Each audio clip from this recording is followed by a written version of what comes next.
Bom dia, pessoal, tudo bem? Sejam bem-vindos aqui a mais uma aula da nossa disciplina de estruturas hiperestáticas, tá? Bom, pessoal, a gente, acho que quem estava aqui na primeira aula já me conhece, quem não estava, vou apresentar de novo rapidamente, por ser a segunda aula, né? Meu nome é José Augusto Alves Pimenta, vou ser o professor de vocês aqui dessa disciplina. Nós vamos ter um total de 12 aulas, tá? Hoje é a nossa segunda aula. E sempre no comecinho da aula eu vou fazer um recapitulando, né? Que eu vou voltar a falar sucintamente o que a gente viu na aula passada para pegar o gancho, né, desse conteúdo aí e a gente continua com o conteúdo da aula de hoje, tá bom? Bom, na aula passada a gente começou a falar do que é, na introdução, o que era uma estrutura hiperestática, né? Que elas são estruturas, assim como as isostáticas, que todo mundo já conhece, que são um ou mais elementos ligados entre si, uma ou mais barras, né? Então eu tenho, por exemplo, uma viga, que ela pode ter vários apoios, então eu tenho várias barras, né? Várias vigas ligadas uma na outra.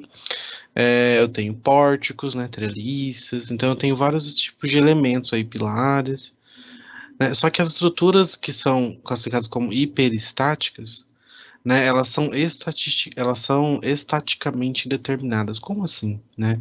Quando eu falo que ela é estaticamente indeterminada, eu estou falando que por meio das três equações da estática que a gente conhece, que é aquela lá, somatória de força horizontal tem que ser igual a zero, somatória de força vertical tem que ser igual a zero, e somatória de aumento do fator tem que ser igual a zero, eu não consigo resolver. Não dá para resolver com essas três equações. Mas por quê, professor? A gente vai ver isso principalmente na próxima aula, mas principalmente, né, quando você tem três equações, nesse caso, né, eu tenho a equação de força normal, tenho a equação de cortante, tenho a equação de momento. E por meio dessas, eu tenho três equações, então, matematicamente, eu poderia ter até três incógnitas, certo? Uma força horizontal, uma vertical e um momento. Só que nessa situação eu tenho mais de três incógnitas. Então não tem como, né, eu ter três equações e cinco incógnitas. Eu não consigo resolver. Fica analiticamente impossível de resolver. Tá, e nós entendemos quando com uma estrutura, né, por que as forças horizontais têm que ser igual a zero, por que as forças verticais têm que ser igual a zero, para que a estrutura lá não se movimente na horizontal, nem na vertical e nem gire, né? Então, quando eu falo uma estrutura hiperestática, eu estou falando que ela não é matematicamente, por meio das equações da estática determinada. Nós aprendemos também o que é uma estrutura hipoestática, né? Uma estrutura hipoestática é uma estrutura na qual ela tem menos reações de apoio do que graus de movimento. Então eu tenho uma estrutura que ela realmente está movimentando. Eu não consigo fazer ela ser estática.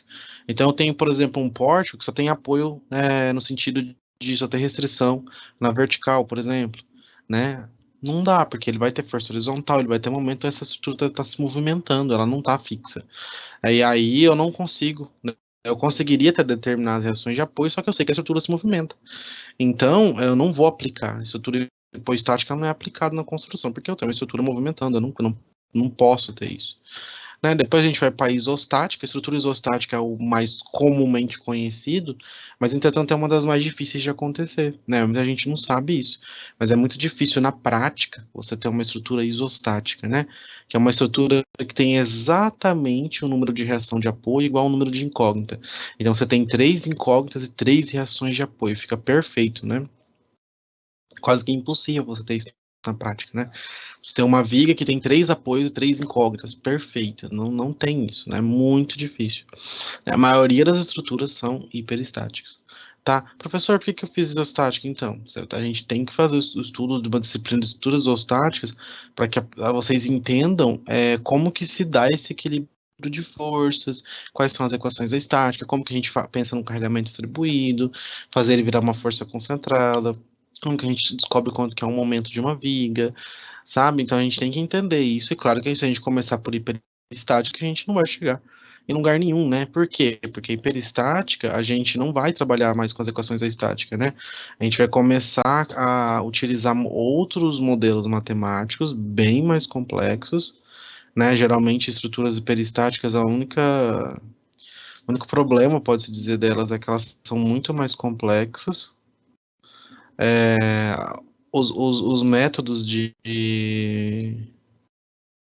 os métodos de solução, né, de resolver, esse tipo de estrutura, eles são mais complexos, né? Eu vou tentar fazer algumas simplificações na hora de resolver para que eu torne partes da estrutura isostática, aí eu resolvo um tanto, e depois, com base nisso, eu resolvo um outro lado, mas não são nada simples, né? Vocês vão ver que a gente vai ter métodos que você vai ter que utilizar de equações mais complexas, a gente vai ter que fazer integrais, né? É normal, tá? Em estrutura hiperestática, a gente vai ter método, né, de resolução que a gente vai ter que integrar, né? Simples, são integrais simples, integrais polinomiais, integrais tipo x ao quadrado, integral de x ao cubo, né? Tem que fazer uma derivada ali, uma derivada aqui, mas a gente tem que fazer. A gente não consegue mais fazer por equilíbrio de forças, né? A gente vai começar a ver isso principalmente na aula 5 por aí, né? Que a gente vai começar a olhar os métodos e tal, e a gente chega na equação, nas equações da princípio dos trabalhos virtuais, e a gente tem uma equação, né, de momento, e aí com base nessa equação de momento, a gente tem que fazer a integral dessa equação para eu conseguir resolver, né, o meu deslocamento e tal. Vocês vão ver que não é nada do outro mundo, nada tão assim, nossa, professor, a gente vai ter que integrar uma integral difícil e tal. Não, não é. É uma integral geralmente de uma equaçãozinha assim, 7x ao quadrado, né? Você vai ficar 7,5x ao cubo sobre alguma coisa, pronto. Né? Ah, vou derivar x ao quadrado, x ao cubo sobre 3, sabe? São equações desse sentido, tranquilas, nada complexo, integral tripla, essas coisas não. São integrais simples, mas tem que fazer, né? A gente não tem outro método, tá bom? Vi que bastante gente mandou aqui bom dia, né? Bom dia para todo mundo aí.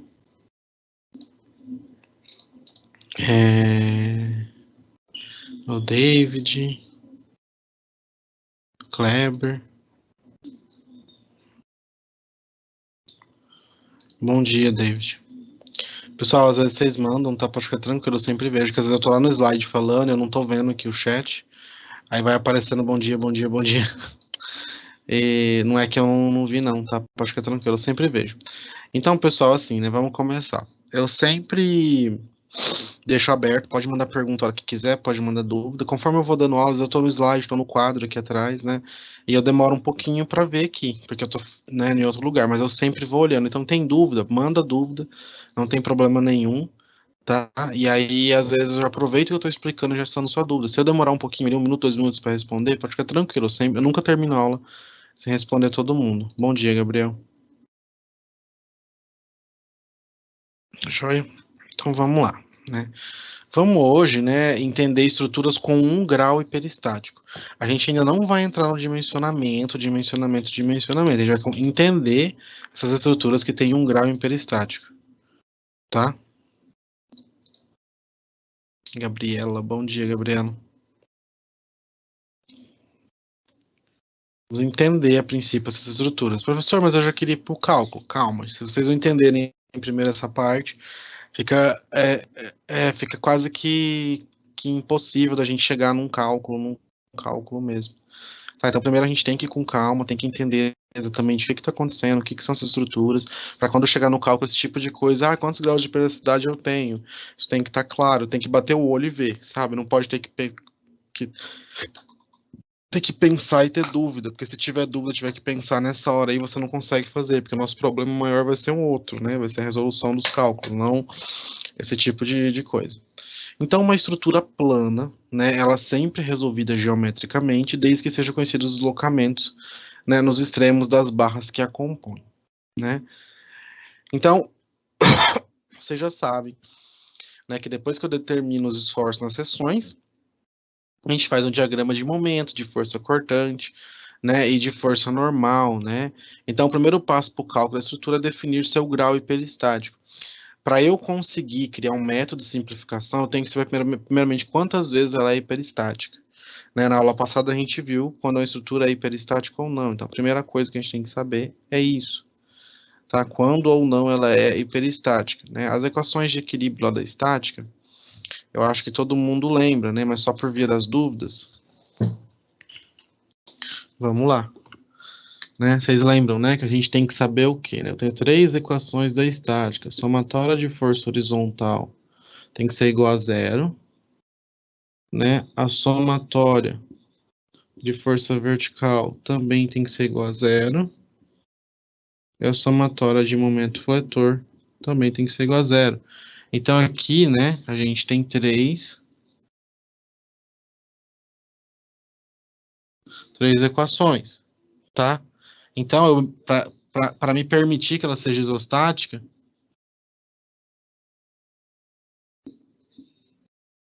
eu posso ter no máximo três incógnitas. Aí eu consigo resolver. Se eu tivesse, por exemplo, aqui no momento, dois momentos para resolver duas coisas, eu tenho quatro incógnitas. Eu vou equacionar aqui, eu não vou conseguir resolver, né? Eu não vou sair do lugar. Então eu preciso descobrir primeiro quantos graus, quantas vezes ela é, né? Preciso saber o quê? Qual primeiro? Qual que é o grau de hiperasticidade? Quantas vezes eu tenho esse problema? Esse grau de hiperasticidade, gente, ele vai estar diretamente relacionado com qual método matemático a gente vai utilizar para conseguir determinar, né, as minhas reações de apoio, conseguir determinar quais são os esforços sendo aplicados nessa estrutura. Então, por isso que isso é importante, tá?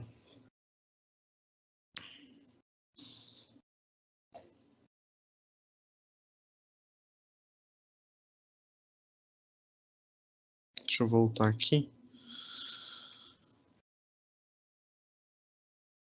E a caneta. Então, dessa forma, né, um método de cálculo pode ser escolhido e, com ele, determinados os esforços máximos solicitantes, certo?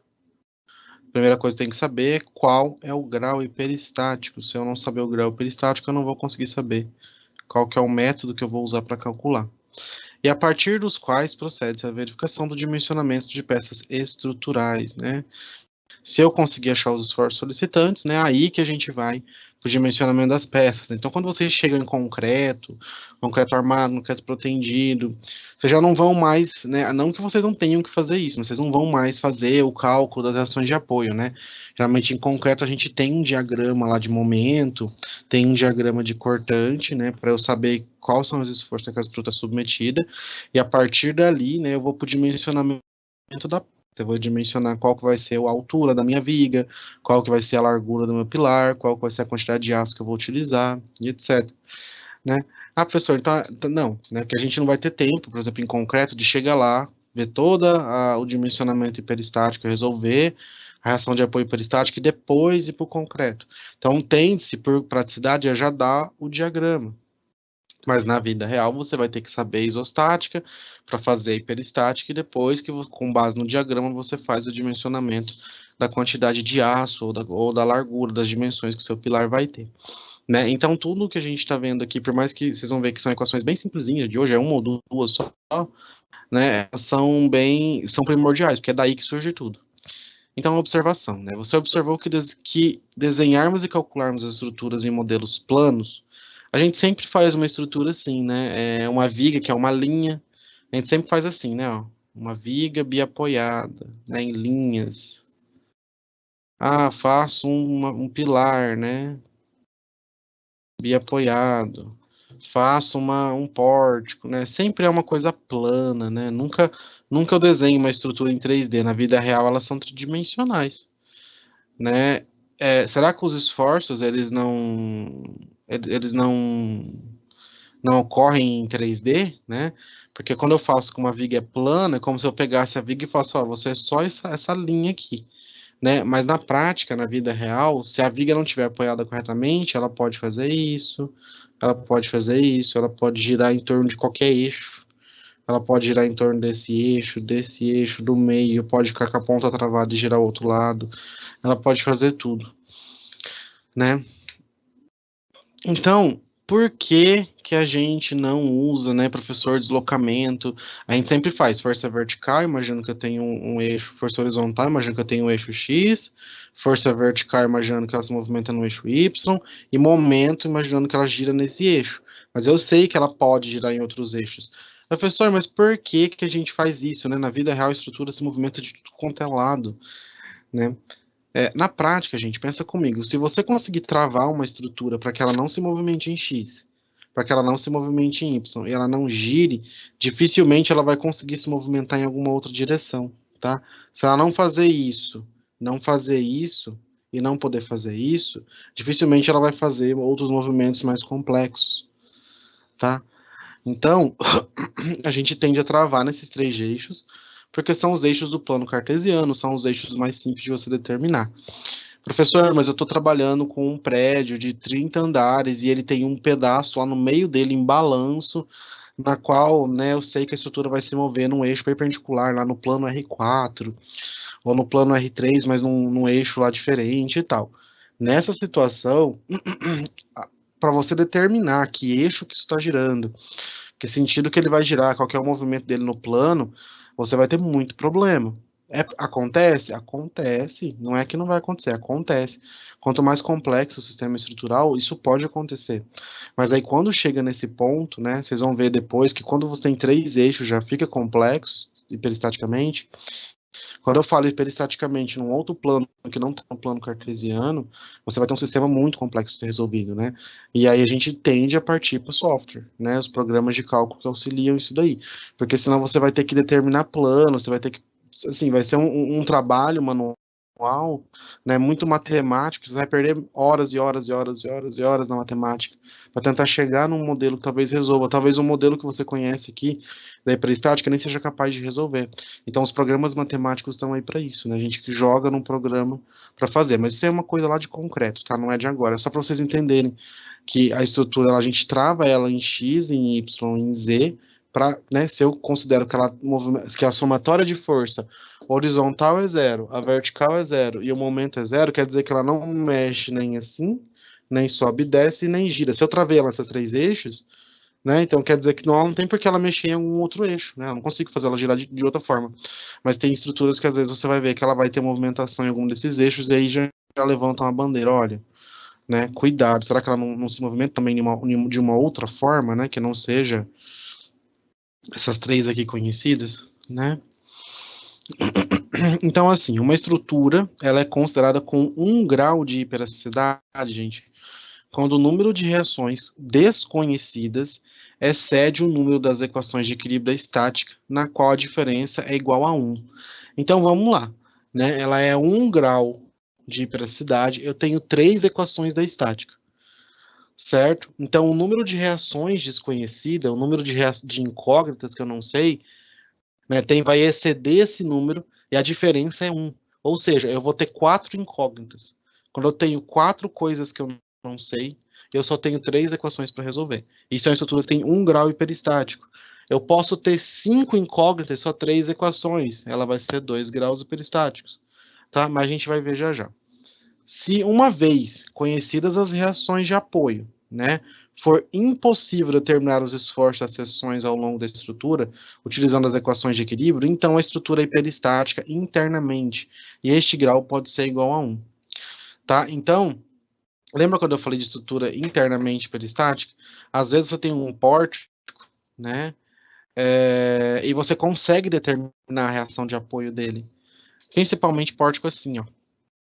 Eu tenho um pórtico, ficou torto, tá? Mas abstraiam isso aqui, ó. Né? E eu consigo determinar a reação de apoio desse cara, né? Aí você vai falar assim, poxa vida, professor, dá para fazer, né? Aqui, ó, consigo determinar a reação de apoio, dá, né? Só que, né, quando eu chegar nessa seção aqui, ó, eu não vou conseguir determinar. Porque aqui é como se eu tivesse um momento, aqui é como se eu tivesse um momento. Então eu consigo determinar aqui RA e RB, mas aqui eu não vou conseguir determinar qual que é o esforço que está atuando nessa barra aqui do pórtico. Isso aqui é uma situação normal. Se eu tivesse 2 andares numa casa, eu teria, na verdade, isso aqui, ó. Eu teria um aqui e outro lá em cima, tá? Isso aqui é uma coisa que é comum, básico do básico do básico. Tá? Eu ia chegar nessa seção aqui, eu não ia conseguir determinar, né, esse esforço. Eu não vou ter valores aqui. E aí, isso daqui também é hiperestático, que a gente chama que é internamente hiperestático. Tá? Então, vale salientar que se a viga tiver o apoio móvel na vertical, isso a tornará uma estrutura hipoestática, instável, né? Que ela se movimenta, falei para vocês na aula passada. Mesmo que tenha um número de equações menores que o número de reações, tá? A hipoestática é o contrário, né? A gente nem fala muito de hipoestática, até eu só coloco aqui porque é importante. Um dia vocês vão falar estruturas hipoestáticas. Eu falo, nossa, o que que é isso, né? Fiz a disciplina, nunca ouvi falar. Na prática, na engenharia civil, a gente não dimensiona, nem trabalha. Se você perceber que a estrutura é hipoestática, você já automaticamente vai colocar mais reações de apoio nela para que ela seja travada, né? Uma estrutura hipoestática é uma estrutura que eu tenho uma reação de apoio só, por exemplo. Ela só tem restrição em um sentido, ou seja, ela está livre para se mover do jeito que ela quiser nos outros. Imagina uma viga na qual ela só não pode se movimentar, sei lá, nesse ponto aqui, ó, no, na horizontal. Então ela pode fazer isso, ela pode fazer isso, ela pode girar. Isso aí pra gente, né, é tragédia à vista, né? Vai cair.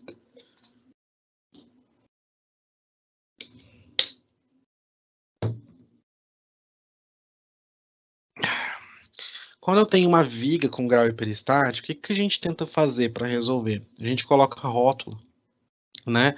Depois a gente vai ver certinho. Mas só para entender, rótula é como se fosse um ponto na qual o momento é zero, né? É um ponto de interligação das vigas, que o momento de uma viga não passa para outra. Então, quando eu tenho uma rótula, né, elas geram equações extras. Então, isso me ajuda, que é o soma de equilíbrio da estática. Então, às vezes, eu acabo tendo quatro incógnitas e quatro equações. Eu tenho cinco incógnitas, se eu tiver duas rótulas, eu consigo ter cinco equações, porque eu tenho a equação da rótula. Isso me ajuda, isso soma com as equações da estática e aí eu consigo resolver, né? Então, para a gente determinar o grau de hiperelasticidade de uma estrutura, né, a gente, deixa eu ir para o quadro, eu vou escrever lá, porque não adianta ficar só.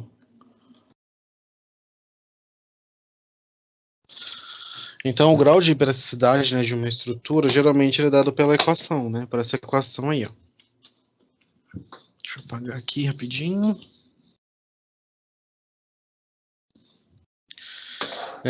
Eu vou ter essa equação aqui, ó, G é igual, né, a R menos E mais R minúsculo. Tá? Então, G vai ser o grau hiperestático, né? G de grau, né? Grau hiperestático. Grau hiper. R. Geralmente o R, gente, vai ser o número de restrições, tá? Que eu consigo ver pelas reações de apoio, tá? O E vai ser as equações de equilíbrio da estática. Geralmente, né? Geralmente não, elas têm três. O E sempre é três, gente. Vou até colocar E sempre é igual a três. Eu sempre tenho três equações. Tá? E o R é o número de rótulos que o meu sistema pode ter. Com essa equaçãozinha aqui eu consigo determinar o grau hiperestático, tá? Para a treliça ela é um pouquinho diferente. A gente já vai ver.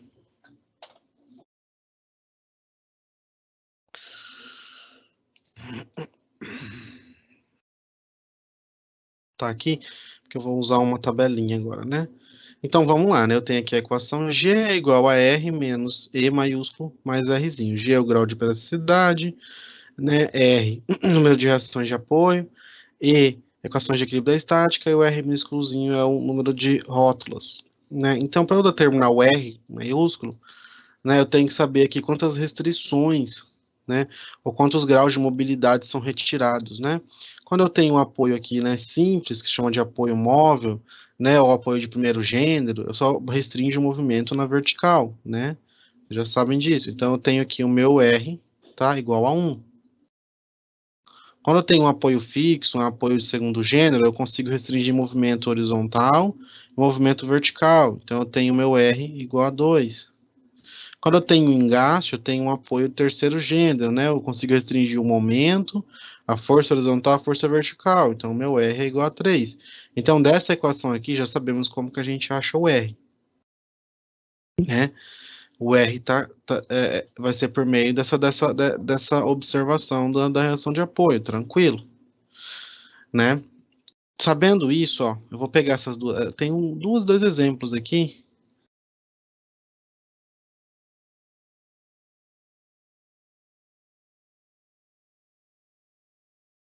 Isso, Lívia. A Lívia perguntou se a equação é grau hiperestático total. Sim, ela é equação de grau hiperestático total.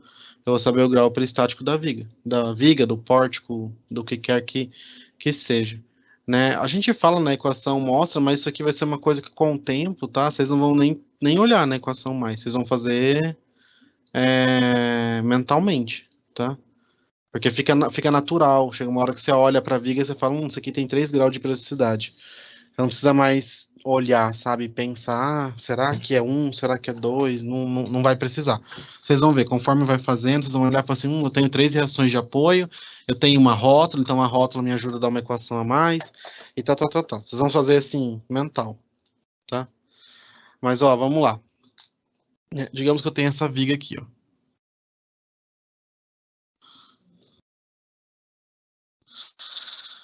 Vou colocar aqui um de primeiro, uma rótula, e 2 de primeiro, vai. Aqui, né? Tem uma viga assim.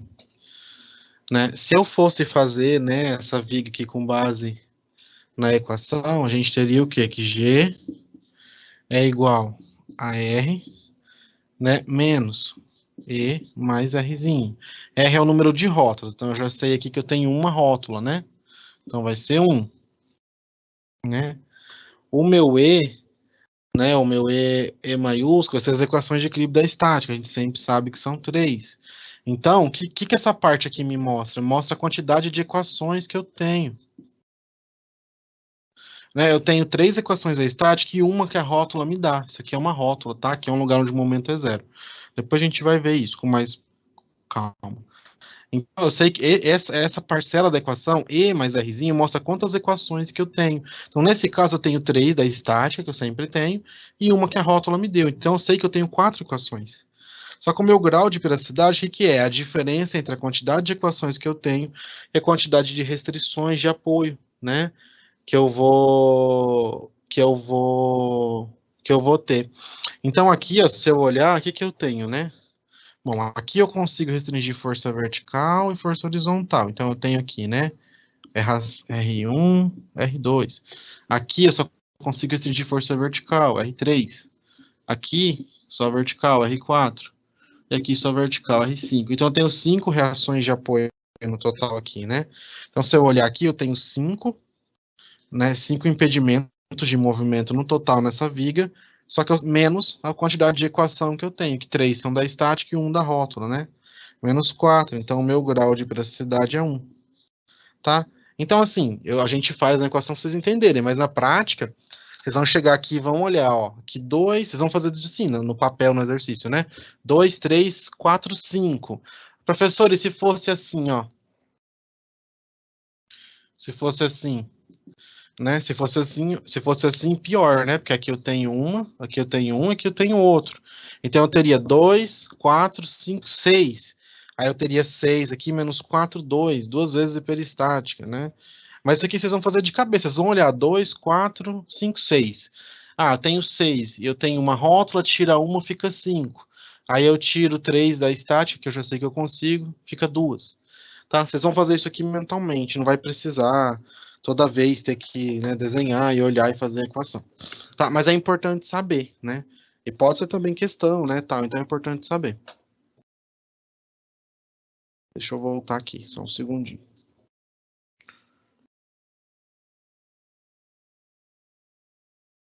Eu tinha ali o slide, mas eu acho melhor mostrar no quadro, né? Porque o slide vê, mas não é a mesma coisa que ir lá escrever. Tá. Já os pórticos, né, são estruturas formadas por barras horizontais, tá? Por barras horizontais, a gente tem uma barra horizontal e verticais, né? Ou inclinada, eu posso ter um pórtico assim, né? Que formam quadros entre si. Todo mundo conhece, né? Os pórticos são geralmente utilizados nas construções civis, principalmente em edifício. Pórtico tem toda casa tem pórtico, né? A gente fala que viga, só viga você vai encontrar na onde? Em ponte. E ainda assim, na ponte, dependendo, você pode ter um pórtico. Os pórticos são amplamente utilizados na construção civil, principalmente em edifícios, né? A maioria dos arranjos estruturais utilizados são hiperestáticos. Isso é verdade. Sempre eu tenho restrição assim, ó. Eu nunca vou deixar um pórtico livre, ele sempre é engastado. né? E às vezes eu tenho uma viga aqui, ó, e sei lá, isso aqui gera outra assim, ó.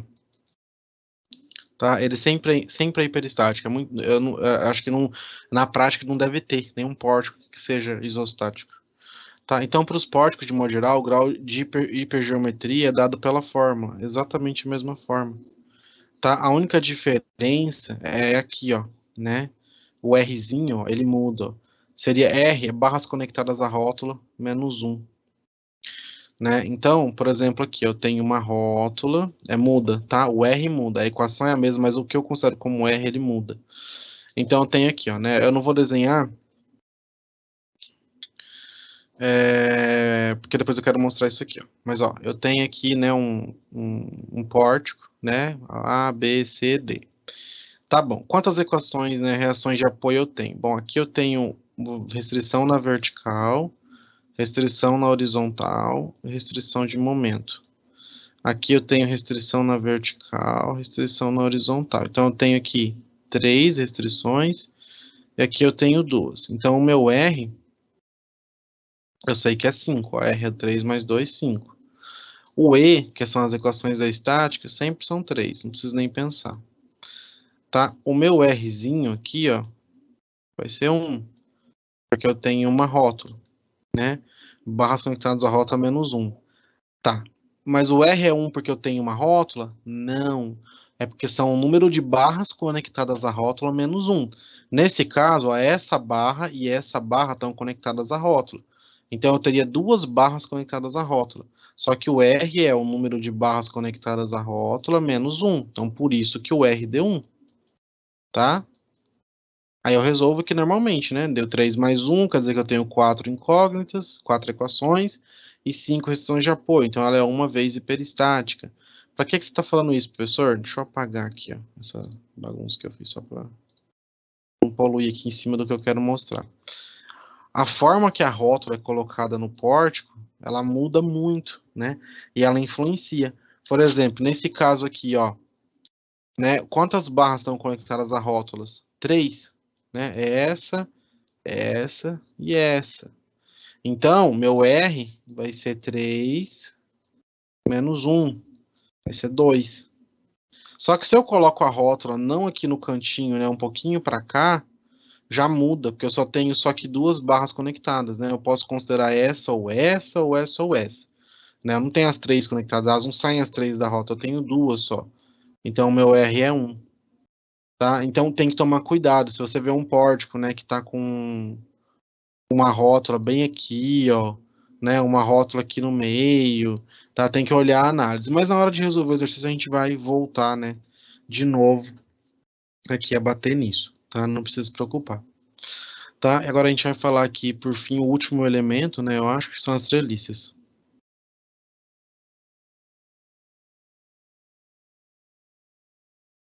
Ah, tem algumas dúvidas, espera aí. A Andresa perguntou, professor, em uma rota não se transfere ou possui momento? A rótula, deixa eu ver se eu acho uma foto de uma rótula. Espera aí. Só para você entender o porquê.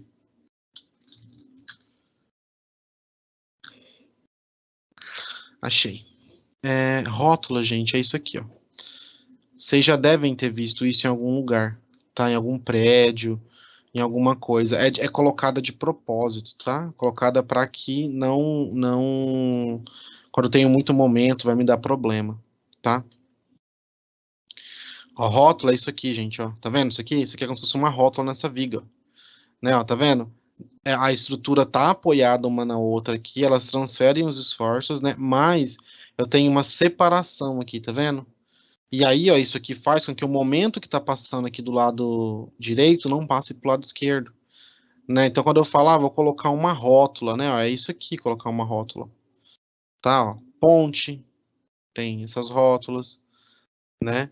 Eu acho que eu não ia conseguir achar um jeito melhor de mostrar. Tá vendo aqui, ó? Isso aqui tá apoiado aqui, tá vendo? Isso aqui é uma rótula. Aqui, ó, uma imagem mostrando, ó, tá vendo? Ó, aqui é a representação, uma rótula aqui, uma rótula aqui. Eu tenho rótula, tá vendo? Ela tá apoiada aqui. Isso não quer dizer que ela não transfere o esforço, ela transfere. Só que quando eu apoio, ó, quando eu coloco aqui, ó, eu não tenho transferência de momento. O momento dessa viga daqui não passa para a viga de cá, né? Mas a gente vai ver isso depois, tá? Com mais calma, só para vocês entenderem. Às vezes, em isostática, tem rótulo, tá? É mostrado, pelo menos, o que é uma rótula, mas não resolve porque não tem necessidade de pôr rótula em viga isostática, né? Aqui, ó, outro exemplo. Rótula, né? Uma divisão, tá? Só para vocês entenderem. Então, a rótula, o que acontece, né, Andressa? Ela é utilizada para que eu consiga ter um local onde eu sei que o momento é zero, tá? Eu sei que ela não transfere o momento de uma viga para outra, eu sei que naquele ponto é zero. Então, pelo momento ser zero naquele ponto, eu consigo resolver ele, tá? Eu consigo gerar uma equação ali. Se eu não coloco uma rótula naquele ponto, né, eu não consigo depois. Eu vou ter 7, 8 equações, vou ter 7, 8 incógnitas e 3 equações. Eu nunca consigo resolver nada, tá?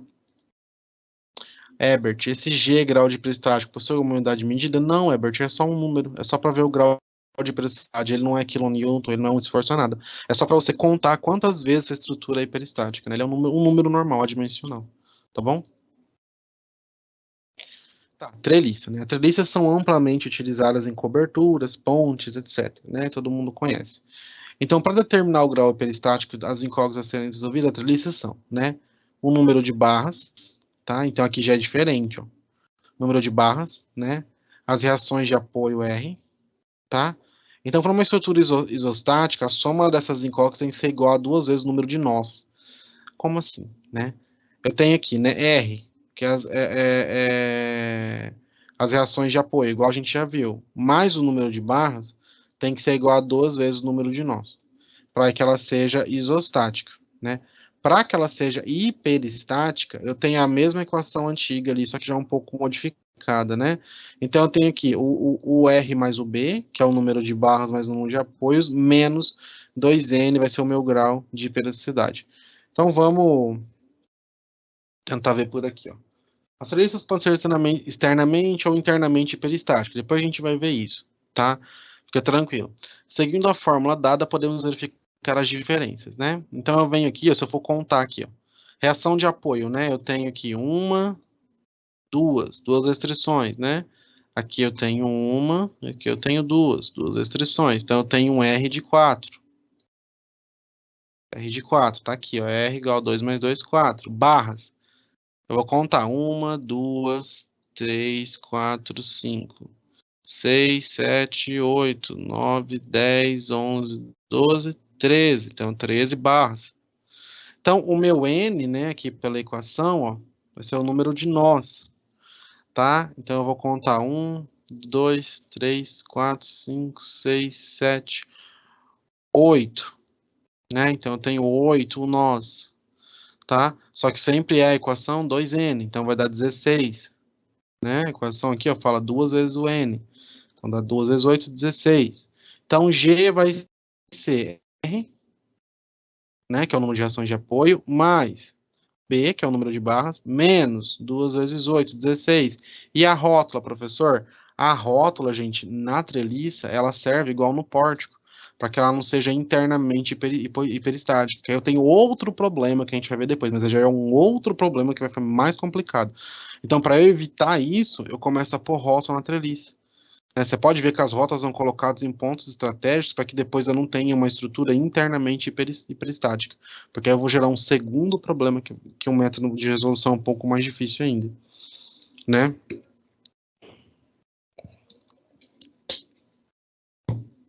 Aqui ele dá um exemplo diferente, né? Que as barras, né, se cruzam em um X, né? Apenas se cruzam, mas não estão ligadas entre si, sendo barras dependentes. Isso pode acontecer, gente. Eu quis mostrar, tá? Só por questão. Às vezes você tem uma treliça, não sei se vocês vão conseguir ver. Deixa eu ligar aqui a câmera. Isso, ela impede, a rótula impede o momento nas duas direções. O momento de um lado não passa para o outro, nem do outro passa para o outro. Ele acaba ali. Se ele acaba ali o momento é zero. Então, por isso eu consigo gerar mais uma equação, tá? Deixa eu ligar aqui, só para vocês entenderem essa treliça aqui que ele está mostrando, tá?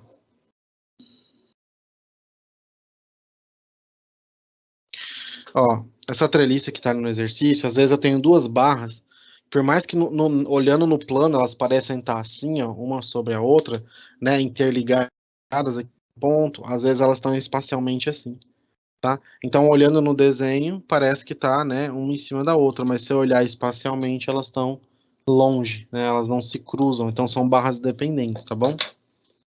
Por isso que ele deixa aqui já para mostrar que isso pode acontecer.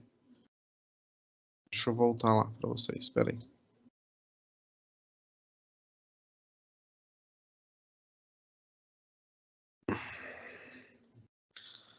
Então, olha, ele fala que elas se cruzam em X, né? Apenas se cruzam, mas estão ligadas. Não, reação de apoio. Eu tenho uma aqui, né? Uma, duas aqui. Então, eu tenho três.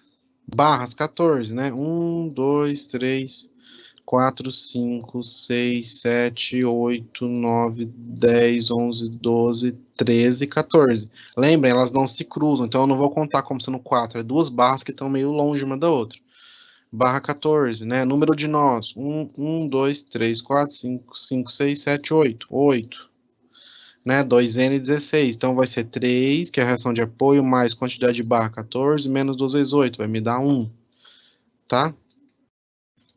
Então a lógica é basicamente essa. Essa aula é para vocês entenderem o que é esse grau de hiperasticidade e quantas vezes a gente tem uma estrutura hiperestática. Tá? Para quando for resolver, a gente já tem isso claro em mente. Então, lembra da situação passada, né, que a gente falava que tinha um porte que ia ser colocado no jardim de um hotel, né, ele tem sua estrutura com 1 grau de hiperasticidade, né? O passo a passo para encontrar, lá atrás a gente falou que ele tinha 1 grau de hiperasticidade, mas eu não expliquei para vocês, né, como que eu chegava nisso. Eu deixei aqui no Solução Problema só por curiosidade, tá? Então, a gente tem a equação, né, tudo certinho, só que eu tenho um pórtico, né? Lembra aqui, ó, R é igual barra conectados à rótula menos 1, tá? Então tá aqui, ó, o pórtico que a gente tinha lá era esse. Ele tem uma restrição aqui, 1, 2, 3, 4.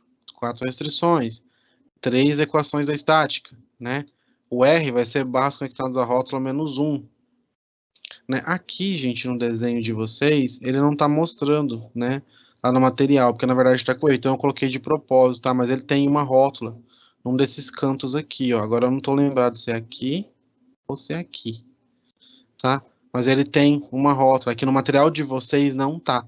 Então eu coloquei aqui só para ver, porque eu falei, professor, mas eu não consigo resolver, porque tá falando que é conectado à rótula, eu não tô vendo rótula nenhuma aqui. Mas ele tem, eu só não tô lembrando agora se é nesse canto ou nesse canto, mas tem lá. Então se fosse aqui, eu teria duas barras conectadas à rótula, 2 menos 1, 1. Né? E aí eu vou lá e resolvo. 4, né? Menos 3 mais 1. 3 equações da estática mais barra nessa volta 1, tá? 4 menos 3 vai me dar 1, tá bom? E assim a gente tem aqui 1 grau de hiperasticidade, tá? Só que a estrutura ela pode se deslizar horizontalmente, o que a torna instável e, portanto, impossível de ser construída, tá? Nesse pórtico aqui, por que que ele não pode ser construído? A gente determinou e viu que ela é hiperestática. Mas você construiria esse pórtico, né? Não. Por quê, professor? Ela tem que ser mais hiperestática ainda para ela ser estável, né? Eu só tenho restrição vertical, eu não tenho nenhuma restrição horizontal aqui, ó. Esse pórtico ele pode andar para qualquer lado, para direita, para esquerda, né? Então, se tiver um vento, ele vai tombar para cá, vai tombar para lá, ele pode cair, fazer o que ele quiser. Então, pórtico, gente, isso aqui é só por exercício. Se você for fazer um pórtico na vida real, ele vai ser assim, ó. Ainda mais pórtico, tá? Que tem muito esforço. Vai ser todo engastado aqui, né? Ele seria aqui imensamente hiperestático. Eu teria aqui 3 incógnitas e 3, 6, 9, 12. Eu teria 12 incógnitas aqui, tá? Na vida real. Tá bom? Bom, pessoal, acho que o conteúdo de hoje era esse, tá? A gente tem aqui uns 5, 6 minutos finais que eu sempre fico para tirar dúvida, então pode ficar à vontade para perguntar. Caso vocês tenham alguma pergunta, alguma dúvida, ficou claro? Né, o que a gente queria abordar. Na próxima aula, gente, a gente vai falar, a gente vai continuar nesse entendimento, tá, das estruturas, só que nós vamos falar agora de estruturas com múltiplos graus de hiperasticidade, tá? Na qual a gente vai fazer essa conta aí, e ela não vai dar mais só 1, ela vai começar a dar 3, dar 4, dar 5, né? E que estruturas são essas e que situações isso acontece? né? E o que que a gente faz, tá? Vocês vão ver que a gente tem mecanismos de colocar rótulas em pontos específicos e tal. Mas por enquanto a gente fica nisso, né? Aí quando chega lá na próxima aula, é a aula 3. Na aula 4, a gente começa a falar, né, do teoremas e princípios, né, do trabalho virtual. Né? Aí que vai começar a ideia de o que é um trabalho virtual, como que a gente faz o método trabalho virtual, né? A gente vai ter que entender as integrais, ver como é que a gente vai calcular, achar uma equação, né, para um somatório lá de momento, dividido pelo momento de inércia, vezes o módulo de elasticidade, e aí eu consigo determinar uns deslocamentos da estrutura, tá? E depois a gente tem também o teorema de Castigliano, que é um teorema muito importante, que também é feito por meio de integral, mas nada também, igual eu falei para vocês, nada fim do mundo, tá? Sempre assim, vai ser integral de x ao quadrado, integral de x ao cubo, tá? Coisas bem tranquilas.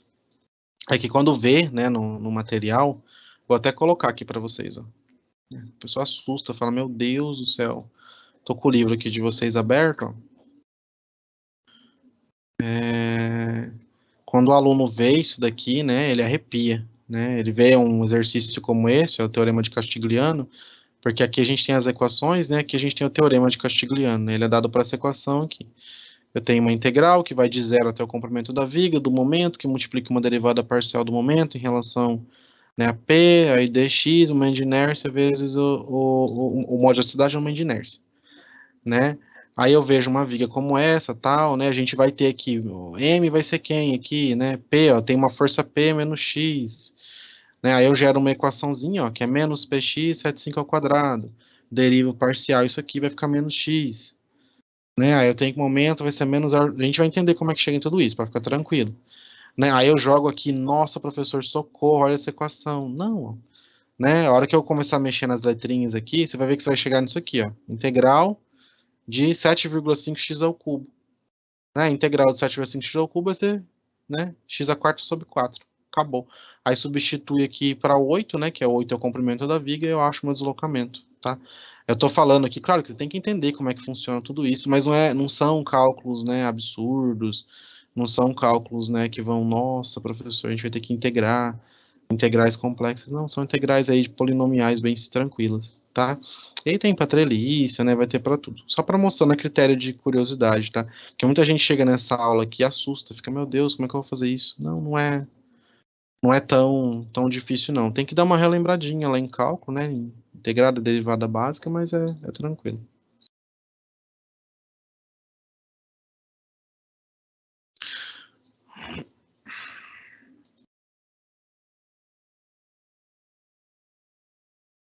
Oi, pessoal. Pode ser que eu não sei se a aula passada já ficou disponível, tá? Mas as aulas vão ficar disponíveis gravadas no sistema de vocês, tá? No Ava, elas ficam depois disponíveis no Ava, pode ficar tranquilo.